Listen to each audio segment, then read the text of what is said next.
apang sir hin lai na sa em apang sir vel hin lai na sa em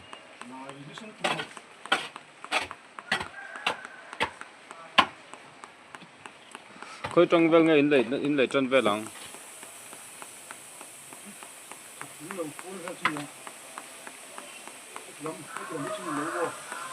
helam pang sir hi mo le phala nge in lai chân na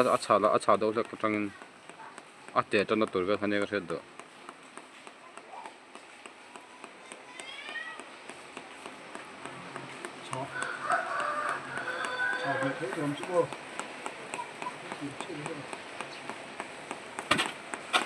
thang lam phết do kan ni chân fishery vel apam thai tur ni mo